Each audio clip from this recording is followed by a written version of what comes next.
नाज़रीन आदाब, खास बात के साथ मैं हूं सैयद अहमद जिलानी। सबसे पहले आइए नजर डालते हैं सुर्खियों पर।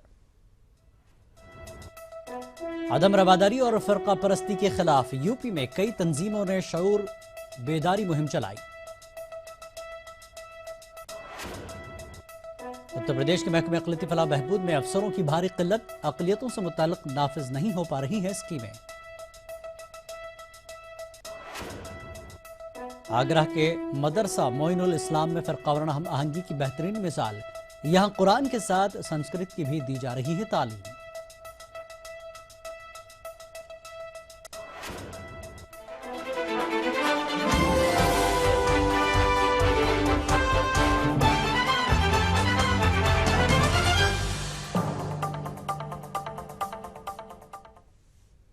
और ख़ास बात तफसील से। मेरठ का खरखोदा मुबैना आबरूरेज़ी और तब्दीली मजहब मामले को 1.5 साल से ज़्यादा का वक्त गुजर चुका है, लेकिन इस केस में जेल की सज़ा काट चुके अफराद की जिंदगी आज भी मामूल पर नहीं लौट सकी है।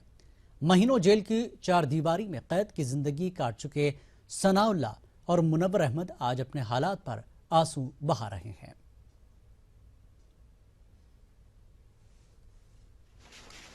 सबसे बड़ी फैक्ट ये कि हम तो जेल चले गए, लेकिन हमारे घर वाले और जो हमारे बच्चे थे वे मुतासिर हुए। स्कूल हमारा है, स्कूल बंद हो गया था 1.5-2 महीने के लिए। हमारा गवर्नमेंट सेंटर है कंप्यूटर का, वो बंद हो गया था। और भी दूसरे हमारे साथी हैं जो दूसरे हमारे केसवार हैं, वो उनका कई लोगों का कारोबार ही खत्म हो गया। ये मेरा बड़ा बेटा BA फर्स्ट ईयर करते करते रह गया। मेरे छोटे बच्चे कगार पे इस पर पहुंचे। मेरे 3 बार मेरी 12 की मोटर चुरा ली गई, 2 बार मेरा ट्रांसफार्मर को जला दिया गया। यानी 1.5 साल में मेरे एक फसल बमुश्किल पैदा हो पाई है, जिससे घर वालों की जिंदगी इतनी मुतासर हुई। मेरे 6 बच्चे पढ़ने से रुक गए। तो हालात से ऐसा लगता है कि हाई कोर्ट में भी उस लड़की ने यही कहा कि मेरे साथ किसी ने कुछ नहीं किया, और मेरा तो एक कलीम का उसने शायद नाम लिया है कि मैं पर्टिकुलरली उससे प्यार करती हूँ, उसके साथ रहती हूँ, बतौर बीवी रहती हूँ, मैं उसके साथ चली गई थी। इसलिए लोगों ने, कुछ हिंदू संगठन के लोगों ने मिलकर के यहाँ लोगों को जबरदस्ती मुझसे बयान दिला दिया। अब वो लड़की, उसने वहाँ से अपनी इच्छा व्यक्त की शायद कि मैं तो कलीम के साथ ही रहना चाहती हूँ, तो यहाँ पुलिस कस्टडी में उसको बाकायदा कलीम के घर तक पहुँचाया गया। मुल्क में फैलती अदम रवादारी और फ़िरका परस्ती के खिलाफ यूपी में कई तंजीमों ने आवामी बेदारी मुहिम शुरू की है। इस ताल्लुक से इलाहाबाद में बाएबाजों से ताल्लुक रखने वाली पार्टियों का मुश्तरका प्रोग्राम मुनक्किद किया गया। जलसे में कहा गया कि अक़लियतों और दलितों के खिलाफ मुल्क में नफरत का माहौल पैदा करने की कोशिश की जा रही है।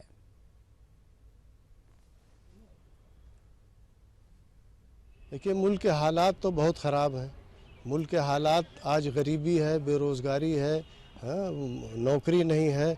नौकरी के नाम पे 72,000 शिक्षक भर्ती का मामला है, आज 2010 से झुंझुना बना पड़ा है। तो ये सारी समस्याएं हैं, लेकिन हमको इस देश को आगे ले जाने, हमारे पास संपदा बहुत सारी है। हमारे देश में पैसे की कमी नहीं है, लेकिन हमारे देश में सोच की कमी और नीतियों की कमी है।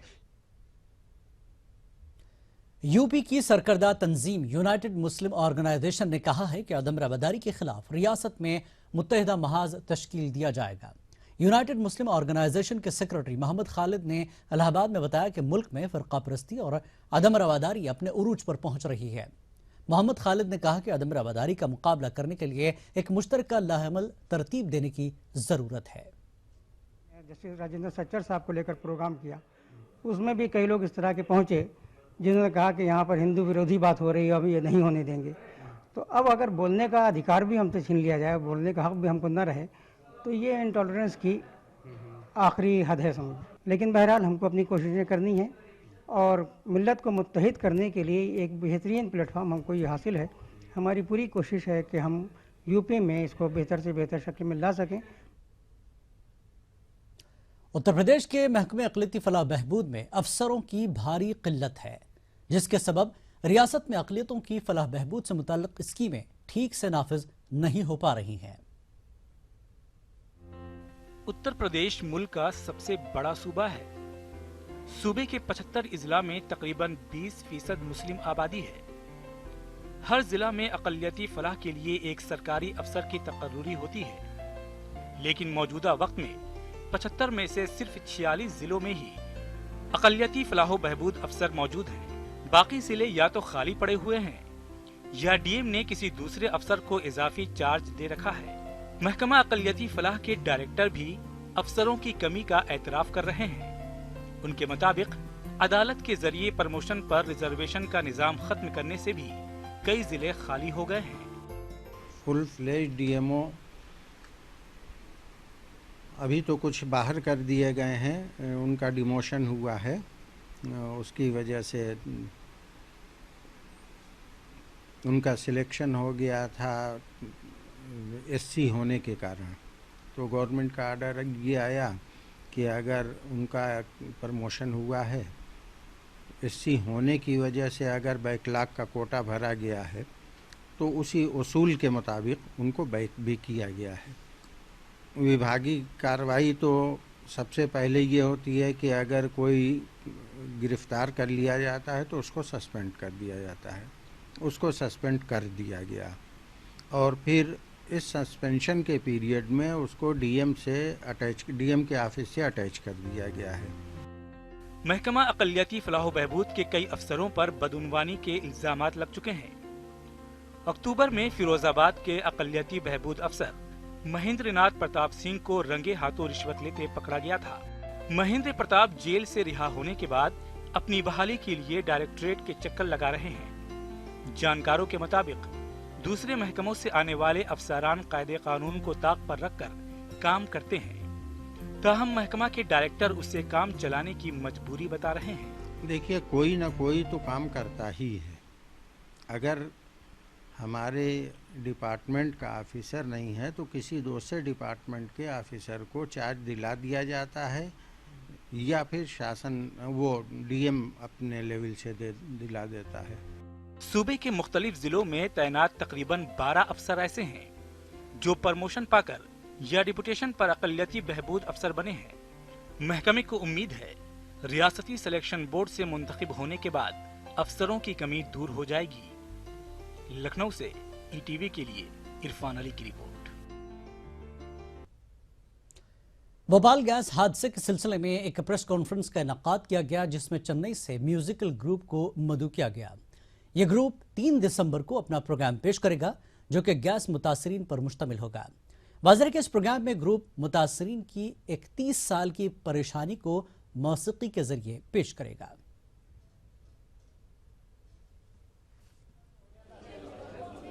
भोपाल गैस ट्रेजेडी होके 31 साल हो गए, अभी तक जस्टिस नहीं मिले, पर हमारा बस ये मांग है कि लोग ये भूले नहीं ये घटने को। तो इसलिए हम इधर है एक कॉन्सर्ट लगाने के लिए, ताकि इधर का जो युवा है, जो यूथ है, ये समझे कि ये लड़ाई बहुत इम्पोर्टेंट है भोपाल के लिए और देश के लिए।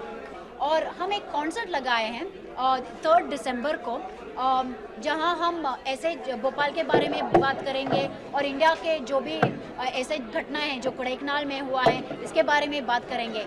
3 दिसंबर को बहुत सारे भोपाली म्यूजिशियंस भी होंगे, ये सब सोशल कॉजेस के बारे में भी रैप करेंगे, अपने पर्सनल सॉन्ग्स भी परफॉर्म करेंगे। एक बहुत एंटरटेनिंग इवनिंग होगी जहां यूथ को समझ सके कि रेवोल्यूशन अभी भी जिंदा है। जुलाई 2015 में यूजीसी ने 100 साल से ज्यादा पुराने 19 कॉलेजों को तारीखी इमारतों में शामिल किया था, लेकिन कानपुर का तारीखी स्कूल सिद्दीक फैज आम इंटर कॉलेज, जिसकी बुनियाद 1860 में डाली गई थी, जो कि शिमाली हिंदुस्तान के सबसे कदीम स्कूलों में शुमार किया जाता है, इसे मुल्क की तारीखी इमारतों में शुमार नहीं किया गया, जिसके लिए कॉलेज इंतजामिया ने रियासत के काबीनी वजीर आजम खान से नुमाइंदगी करते हुए इन्हें एक खत लिखा।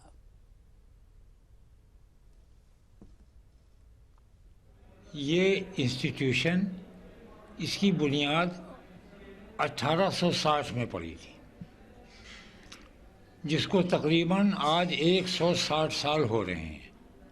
This is the oldest institution. और सबसे अहम बात यह है इस इंस्टीट्यूशन की कि नदवतुल उलमा लखनऊ की बुनियाद 1872 में इसी अदारे में पड़ी थी। जगह की कमी की वजह से फिर उसको लखनऊ शिफ्ट कर दिया गया कि ये ओल्डेस्ट इंस्टीट्यूशन जो यूपी का है, it should be declared as heritage of the UP, और बहुत अफसोस की बात है कि ये ख़त मैंने उनको 15 जुलाई को लिखा था।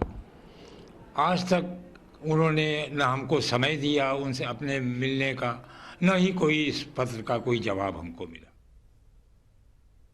खास बात का सिलसिला जारी रहेगा एक ब्रेक के बाद।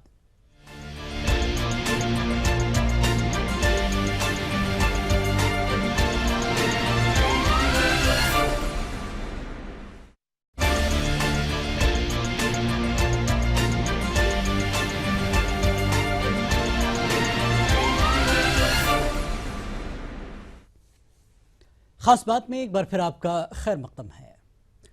आगरा के दोरेठा नंबर 1 में वाक़े मदरसा मोइनुल इस्लाम में कुरान के साथ साथ संस्कृत की तालीम भी दी जा रही है। खास बात यह है कि इस मदरसे में मुस्लिम बच्चे संस्कृत पढ़ते हैं। 100 से ज्यादा हिंदू बच्चे गीता के साथ साथ उर्दू अरबी भी सीख रहे हैं। इस स्कूल के जरिए मजहब के नाम पर लोगों को बांटने वालों को एक बेहतरीन पैगाम दिया गया है। बिस्मिल्लाहिर्रहमानिर्रहीम अल्हम्दुलिल्लाहि रब्बिल आलमीन।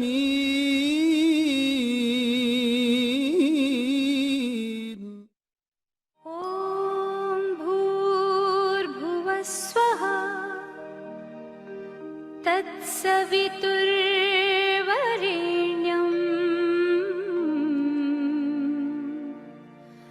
भर्गो देवस्य धीमहि धियो यो नः प्रचोदयात्।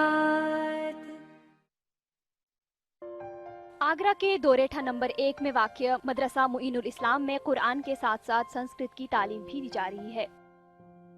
खास बात यह है कि इस मदरसे में मुस्लिम बच्चे संस्कृत पढ़ते हैं।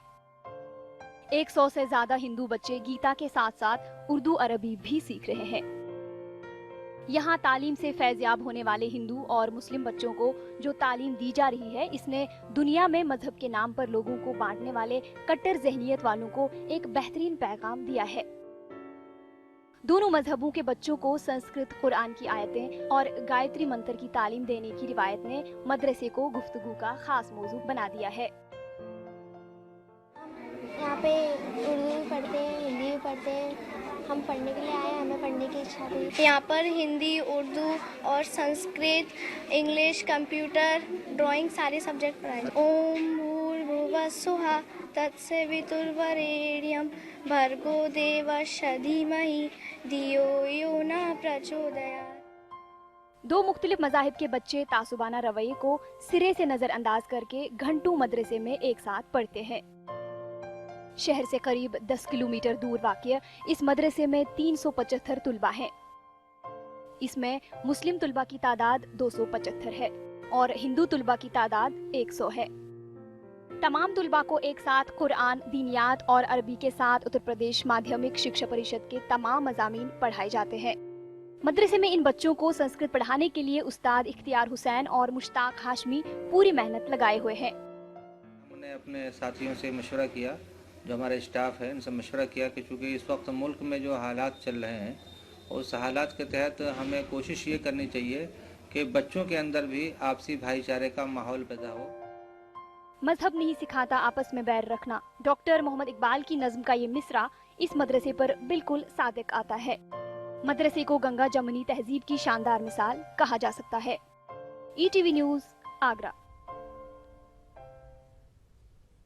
राजस्थान के जोधपुर के कब्रिस्तान की जमीन पर नाजायज कब्जाजात और पट्टे जारी करने के मामले में लोकायुक्त जस्टिस SS कोठारी ने जोधपुर जिला कलेक्टर से जवाब तलब किया है, जिसमें कब्रिस्तानों का सर्वे करवाकर हकीकी रिपोर्ट पेश करने के लिए हिदायत दी गई है।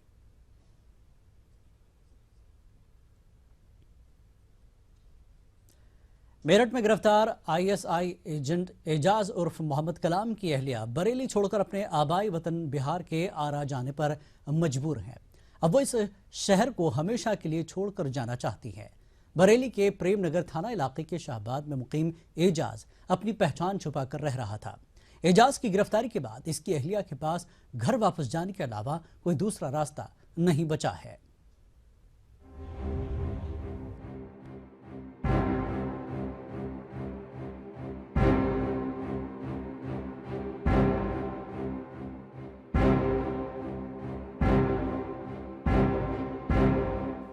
उदासी और गम के आलम में डूबा ये खानदान अपने ऊपर आई इस अलमनाक मुसीबत से गमज़दा है। अपना सामान समेटकर अब इस शहर को हमेशा के लिए छोड़कर जाने की तैयारी कर रहा है। बरेली में अपना सामान समेट रहे अस्मा के अहले खाना बिहार के आरा जाने की तैयारी में है। एजाज ने अपनी पहचान छुपाकर अस्मा से शादी की थी। धोखे से हुई इस शादी का खमियाजा अस्मा को भुगतना पड़ रहा है। उन्होंने आए थे कपड़ा बेचने के लिए हमारे गांव में रह के रूम पर कपड़ा बेचते थे और बोले कि हम शादी करेंगे। हमने उनको अच्छाई देख के शादी कर ली। हमारा माँ बाप हम भी कर लिए। कभी पता नहीं चला। ये मुझे पता था, कलकत्ता का पूरा एड्रेस दिखाए थे। ये जो बच्चा आपके घर में पल रहा है, इसके बारे में क्या कहना चाहोगी? मैं यही कहना चाहूंगी, जन्म भी उसको देंगे, उसको पाले हुए भी, अब उसी पर रह जाएंगे। जाने कि मेरा यही है सब। अस्मा के वालिद मोहम्मद शमशीर का इल्जाम है कि उसके ही एक रिश्तेदार बाबर ने धोखा दिया। एजाज बाबर के यहाँ किराए पर रहता था और कपड़े फरोख्त करने का काम करता था। एजाज का शमशीर के घर भी आना जाना था। इसी दौरान एजाज ने उसकी लड़की से शादी की ख्वाहिश जाहिर की और बाबर ने एजाज को अपना करीबी बताकर रिश्ते के लिए तैयार करा लिया। 3 साल कबल हुई इस शादी ने अब इस खानदान को मुसीबत में डाल दिया है। आते थे मेरे गांव में कपड़ा बेचने के लिए और किराए पे रहते थे, एक रूम 300 रुपये में लेकर के। वो बोले कि मेरे पास एक लड़का है और ये बच्ची के शादी उसे कर दीजिए, अच्छा लड़का है वो और कंप्यूटर चलाता है। वो पाकिस्तानी निकला तो आतंकवादी ही हो गया है ना, तो इस चलते हम उसको दिल से ही निकाल देना चाहेंगे। एक खुशहाल जिंदगी गुजारने का ख्वाब देखकर एजाज से शादी करने वाली अस्मा अब बेयारो मददगार है। उसके सारे सपने टूट चुके हैं और अब वो इस शहर को छोड़कर अपने आबाई वतन जाकर बाकी की जिंदगी गुजारने का इरादा कर चुकी है, इस उम्मीद के साथ कि अपने आने वाले बच्चे की अच्छी परवरिश कर उसे एक अच्छा इंसान बनाएगी। Jitendra Verma, ETV news, Bareilly. खास बात का ये सिलसिला जारी रहेगा एक ब्रेक के बाद।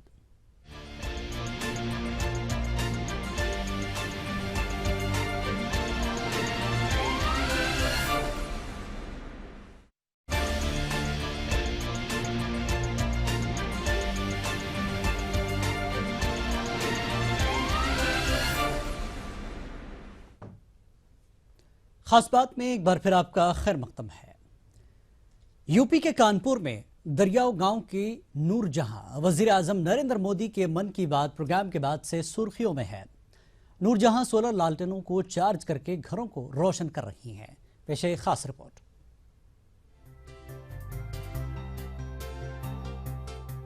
नूरजहां सोलर लालटेनों को चार्ज करके 5 गांव के 50 घरों को रोशन कर रही है। इस काम के लिए वजीर आजम ने मन की बात में नूरजहां की तारीफ की है। नूरजहां की इस कामयाबी पर पूरा गांव फख्र महसूस कर रहा है। 70 साल की नूरजहां ने 3 साल कबल शर्मिक भारतीय तंजीम के ताउन से अपने घर में एक छोटा सा सोलर प्लांट लगाया था। इस सोलर प्लांट से सोलर लालटेन चार्ज करके गांव वालों को रोशनी फराहम करती है। इसके एवज वो लोगों से 100 रुपए महीना फी लालटेन लेती है।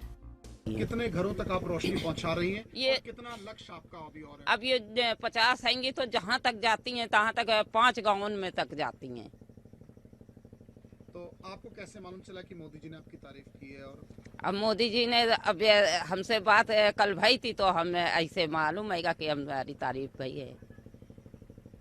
क्या कहना चाहेंगे मोदी जी को?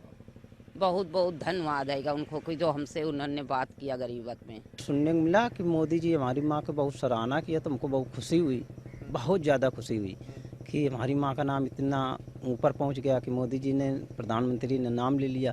नहीं, मैं सोचते नहीं थे कि कभी हमारी माँ का नाम इतना ऊंचा होगा।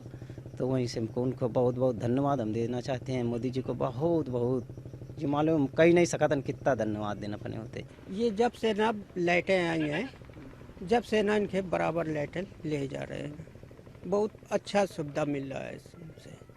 गांव में लाइटें आ नहीं रही है, ठीक है, आती है 1-2 घंटा के आती है, चली जाती है। बेहद गरीबी के दिन गुजार रही नूरजहां आज 50 घरों में रोशनी फैलाने का काम कर रही है। लेकिन उनका कहना है कि अगर जराए वसाइल मुहैया हो जाए तो वो हजारों घरों में इस तरह की रोशनी फैलाने का काम करना चाहेगी। वहीं दूसरी जानिब गांव के लोग भी नूरजहां का नाम वजीर आजम नरेंद्र मोदी से सुनकर काफी खुश है।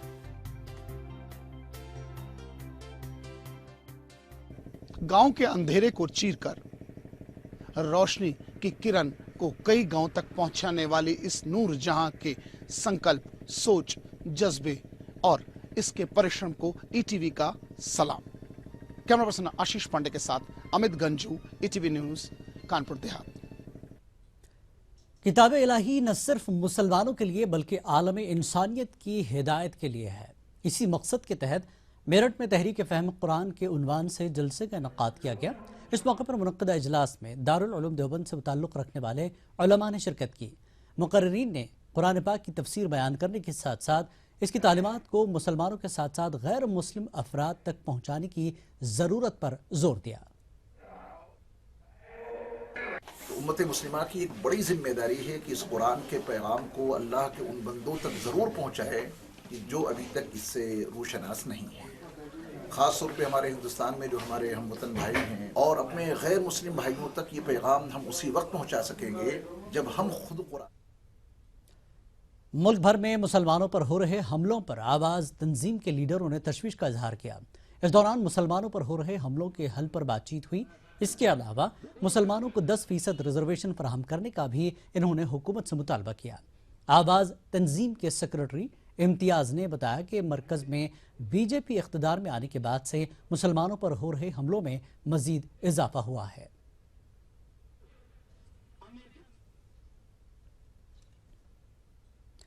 जमात इस्लामी हिंद की जानिब से मौजूदा हालात में उम्मत मुस्लिमा की जिम्मेदारियों और उनके हल के उन्वान पर आंध्र के कृष्णा जिले में एक जलसा मुनक्किद हुआ।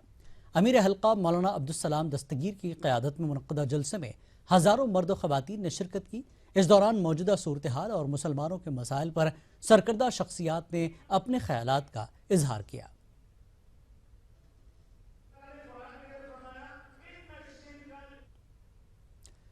कोलकाता से गिरफ्तार मुश्तबा ISI एजेंटों की गिरफ्तारी के बाद गार्डन रिच शिप बिल्डर्स की सिक्योरिटी सख्त कर दी गई है, जिसके बायस शहर के गार्डन रिच इलाके में मुलाजमत करने वाले लोगों के लिए रोजगार का हुसूल अब सख्त हो सकता है।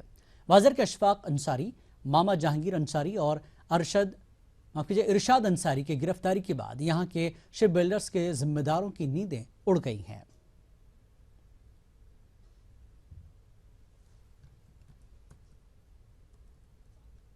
जो स्थान रहते हैं परमानेंट और नौकरी तो नहीं मिल सकता है, तब जो लोग यहाँ पर रहते हैं कॉन्ट्रैक्ट के जरिए से ही काम करते हैं। इस शिप बिल्डर में बहुत सारे कंडक्टर हैं जो अपना कॉन्ट्रैक्ट लेते हैं और यहाँ के लोकेलिटी माने लेबर सप्लाई जो करते हैं लोग करते हैं।